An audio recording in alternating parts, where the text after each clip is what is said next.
Save Nature TV. News in your pocket. Welcome back, and it's time for our conversation. Now, what we're going to talk about now is something very interesting and very beneficial to each and every one of us. We're talking about mental health, and we know that it's quite a vital component, of overall well-being, but it's something that is mostly neglected, and often misunderstood, generally speaking. So we're going to, throw more light on this, create some form of awareness, and just give more insight on mental health imperativeness. And joining us this morning in the studio is Uzamaka Nwachuku. She is a psychotherapist. Good morning and welcome to the program. Good morning, thank you. Thank you for coming. So now we're talking mental health. First of all, what is mental health? Because, a lot of people, when you hear mental health, it's like, this person is, probably running mad or is probably sick or something. So can you what is mental health and what is the difference between mental health and mental illness? Okay, thank you very much. And this has been a challenge we encounter each time you ask people about their mental well-being. They usually mistaken it to be mental health illnesses. And when you come to the concept of mental health is a good condition. It's a good place to be because it simply says that you have discovered your abilities as human to cope with your daily life stress so that you can be more productive, more functional, and relate better with other people. So mental health awareness is a good place to be. It's nothing bad or related to mental health illnesses. But if you don't take care of your mental well-being, you can develop some mental health conditions. So these are the concepts. And when you get to having those mental health conditions, like you begin to worry too much, you begin to overthink, you begin to experience burnout from stress, overwhelming stress and overpressure on the brain, then if you don't also take care of yourself, seek help or support, then it can develop to mental health illnesses, which people usually present first as being mental health. But no, mental health is a wonderful condition as long as you have discovered your coping abilities. So how do you discover your coping abilities? How do you know that you are in a good place when it comes to your mental health or like mentally? Okay, beautiful. Mental health has to do with how we think. It has to do with how we feel. It has to do with how we behave. And also has to do with how we relate with others. So if you are in a good place with your thinking, you're not having some negative thought, you are not involved in overthinking, you're not experiencing burnout. Also, if you have learned how to manage your emotions and also your behavior as well, then you can say that you're in a good place. You're in a good mental well-being because it has not started affecting the way you think, the way you socialize. You still have your mental clarity. You are still making decisions, not influenced by negative emotions. But the danger here is that mental health is not constant. Okay. One can be okay now and not okay the next minute because we are living a life. Events can occur. Somebody can receive a call that is not pleasant or bad news, and it will affect the way they feel or the way they think. And it can even lead to isolation, withdrawal, or even depression. So it's not constant. That's why it's something you need to nurture. It's something you need to pay attention to. It's just like I usually tell people, view your mental health as your personal garden, where you do your weeding, where you do your cutting, where you do your nurturing, so that when those overwhelming situation comes, you'll be able to manage them and discover what works for you. But we try and tell people, make sure they are positive coping mechanisms. Because the danger also in trying to help yourself, in trying to have a better mental health, people toe in the line of negative coping mechanisms. That is why you find people, they go into drinking, they go into smoking, they go into addictions because they are struggling and probably they don't know the better ways to cope with their stress. Okay, but would you say that this thing has also to do with individuals and their ability to take, like their elasticity when it comes to taking in things, or their shock absorber, for a want of a better word, because some people will say, oh, this person is not strong, that's why they fell into this thing type. Okay. So the fact is that mental health will impact your productivity, it will impact your functioning, it will impact your resilience. These are the importance of having a good mental health and well-being. It also impacts your choices, decision making, and all that. So if you have a good mental wellness and you've learned to cope in positive ways, of course it helps to build your resilience. That's what we call resilience. And the mistake we're also making is that people also focus on physical resilience. Meanwhile, resilience should also come from a holistic approach. You should be mentally strong, emotionally strong, physically strong, environmentally strong, even spiritually strong, and socially strong. So when you imbibe the positive coping ways and healthy lifestyles, it will help to build resilience with each experience or traumatic events you have. So you build more resilience to go through life patches. Okay, so it's not something that is inherent per individual, that some people just have the ability to handle situations better than some people, and so they don't tend to fall into, issues of mental health illness. It's not a situation. No, resilience is built over time, and it comes with experiences and how you walked around them. That is why, how did you come out of a situation? Have you really come out of the situation? Did you heal? Did you heal from the trauma? So each time you heal from each trauma, you've created resistance and resilience towards such events. Okay. Although it's a journey, resilience is a journey, but you can be intentional about it. And like I said before, it's easy to have physical resilience. It's easy to have mental resilience. But when it comes to emotional resilience, that is where the tire meets the road. Especially for men. Women are naturally emotionally resilient because we've been taught to seek help. We've been taught to speak up. We've been taught to seek support. So you could see a woman with issues talking to the mom, dad, pastor, support groups, August meeting. Yes. They speak out, they gist with friends. They are building emotional resilience because they are learning to speak up and seek support. I need help. I want to talk about this. But when it comes to men, they have been taught to bottle up, suppress emotions, man up, men don't cry. Yeah. So you found out that they find it very difficult to build emotional resilience. And that is why we have much number of suicide in men than women. So resilience should be holistic. You should be strong in every aspect of your life, not just the physical aspect. And it should be nurtured and built over time. That's my experience. Okay, now you mentioned healing from traumatic experiences, but when people say healing, how do you heal? What does it mean to heal? What are the steps that one takes to get to the point where you can say, I've healed from this thing and I'm okay now?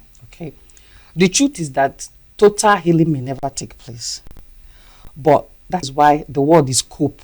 You've learned how to cope and live with it. And we have stages when it comes to grief. Something you've lost, something traumatic. Probably somebody is just still living in denial. Some people have not even accepted that they need healing. Some people have not even accepted that they're going through pains. So they are living in denial. They've not accepted their pain, their trauma. So such a person, of course, haven't healed. You just swept it under the carpet. And that is why, if you are not careful, it can develop to what we call PTSD, post-traumatic stress disorder. Okay. So living in denial is dangerous, but it's okay. But where we are concerned is, for how long are you going to live in denial? When are you going to wake up and accept that this has happened? Some are still probably in the beginning stage where they're still asking questions. What if I did this? What if I did that? What if I didn't make this mistake? So you found out that you have not come to accept that this has happened to me. Only when you have accepted what has happened, your healing process can actually start. Okay. It's a journey. You take your time, you heal at your own pace, and like I said, it may never really, you may never fully heal completely or heal fully, but just learn how to cope with what has happened to you and make sure that it's not affecting your productivity and your functioning and your thinking and behavior. Okay, so now let's look at mental health illnesses or disorders. What are the most common, illnesses when it comes to mental health that most Nigerians are facing currently? Okay, it has to do with anxiety disorder. We're a bag of worries. Okay. We know how it is in the country. We wake up the next day, you're not sure of what's happening. You're not sure if you're going to buy the same Gary, the same price. You're not sure if the transportation fare has been increased. So you find out that you wake up with a lot of anxiety, a lot of worry of how to cope the next day. Then we also have depression. If you're not careful, the anxiety can lead you to depression. And I would like to also clarify that depression can be a sad moment. It can be temporal. But there's what we call major depressive disorder, something we call clinical depression. When it's full-blown, it's no longer about a moment thing. Because once you're able to come out of a particular moment, the sad moment, you're okay. That is not clinical depression. That's not a major depressive situation.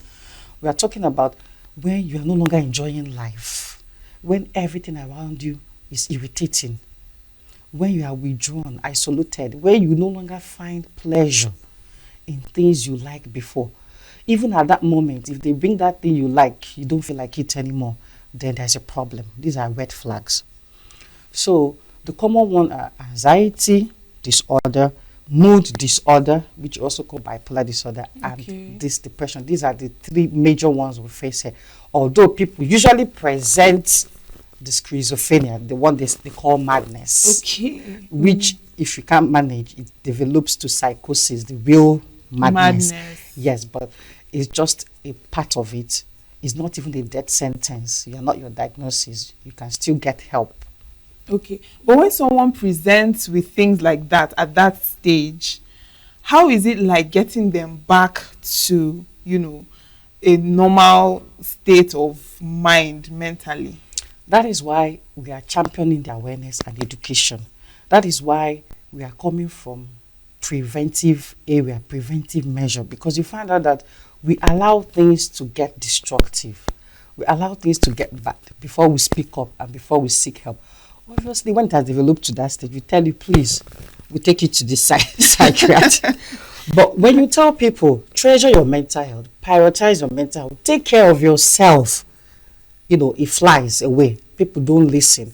Until it starts happening, they start calling you, seeking for help. Of course, we are not magicians. You understand? We don't treat that level of mental health illnesses. We refer you to the proper place. But what we do is to tell you, do this, do that, so that you can keep your mental health in check. Know how to manage some of the conditions so that it doesn't get worse, that you now be recommended to a psychiatric hospital and all that. So they know how they do their own thing. They have so many methods they use. But we do preventive and we educate the public on how to take care of their mental health. Okay. Now, you mentioned things like anxiety and depression. And you said there are moments of sadness where you can come out of. That one is not clinical depression. Now, are there certain, would you say that this thing happens generally? Maybe the person is just no longer interested. Or would you say that there can also be situations whereby a particular environment makes that person to get, maybe for instance a workplace, maybe when the person is coming to work, it feels like but outside of the workplace, the person is fine. Would you say that is a case of depression, or would you say that it's just I don't know, stress or something? We have a lot of causes or things that can impact our mental health negatively. That's why I said mental health is holistic.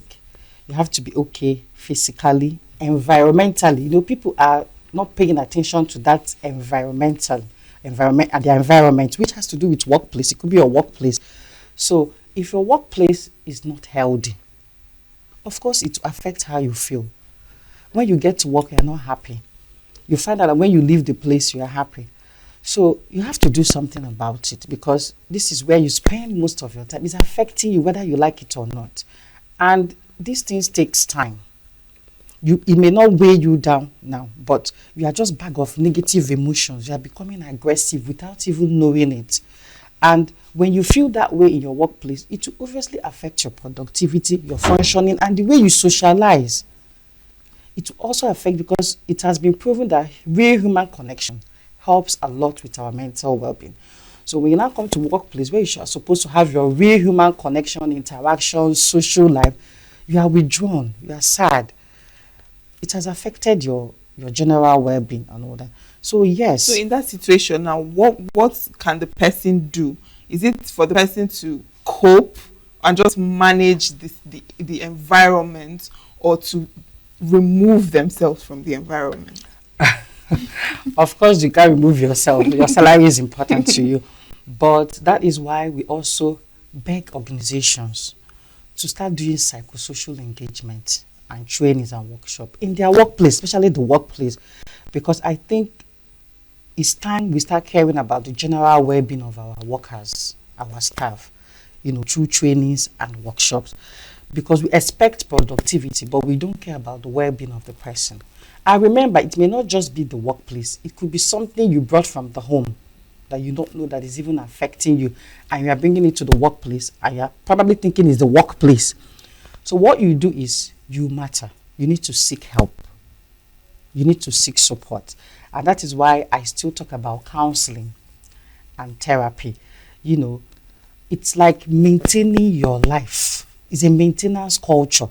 You don't need to wait until you break down before you start seeking for help, professional help, counseling and therapy. That's why I say prevention is better. Counseling and therapy should be a lifestyle. It should something we are proud of. It should be part of the tool we should use in coping in a healthy way. You see people, they go to see a doctor. Even in seeing doctor, we wait until it gets bad before you see a doctor. You are managing yourself, taking the paracetamol, treating malaria. Yes. It is not malaria typhoid. Then when it now get bad, you start looking for a medical doctor. So people are really into themselves, thinking that they can help themselves, not knowing that you need another person. You need people to thrive. You need people to support you. That's what emotional rest. You need your emotional rest where you need to speak up. So counseling and therapy is not a thing over here. And that is why I'm creating the awareness. Yeah. Let's start having it as a lifestyle. The way you go to see your eye doctor, dentist. I have my therapist. I have my counselor. I'm doing this periodically for my mental well-being. It's a maintenance culture for me. Yeah. Yes. All right. So just like you've mentioned, therapy is important, counseling is important, but in this part of the world, people don't really understand that. There is a lot of stigma attached to it. So, why is there still so much stigma attached to mental health, taking care of your mental health in this our setting? Because people don't know the meaning of mental health. That's the truth. When you know the meaning of mental health, then you know that there's nothing to be ashamed of. It's a good condition. It is a good place to be. There's nothing to be ashamed of. Moreover, it has not developed to mental health illnesses. That is the stigma we are still having. Mental health is not mental health illnesses. But when you don't take care of yourself, when you don't prioritize it, it can lead to mental health illnesses. So when you have that understanding that you are trying to build a good mental well-being, you are trying to prioritize it, then you'll be proud of having your therapist or having a counselor. And meanwhile, I don't need things to get bad before I see my counselor. I just need somebody to talk to. I just need somebody to tell me or channel me to the right things to do, because there are so many targeted and positive coping mechanisms tailored to what you are facing. That is why seeking professional help is the best, because it will be tailored to your challenges than just telling you, okay, do this, do that. Like an encounter we were talking to somebody and the person said, I've done all this, I'm still feeling this way. I'm still feeling sad. Nothing has changed. I've smiled, I've done journaling, I've done meditation, I've done exercise, I've done therapy, art therapy, music therapy, I listen to music, but that is just a moment, and after that I go back. So both said, you've not tried counseling, you've not tried therapy.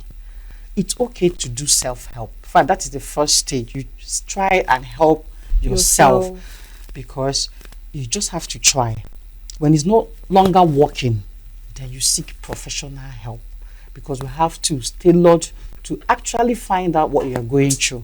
Is it depression? Is it anxiety? Is it mood or other mental health conditions? All right. Thank you so much for this lovely conversation, Uzamaka Nwachukwu. I hope everyone listening will start taking their mental health serious. It's not madness, you know. So yes, thank you so much for this conversation. Signature TV.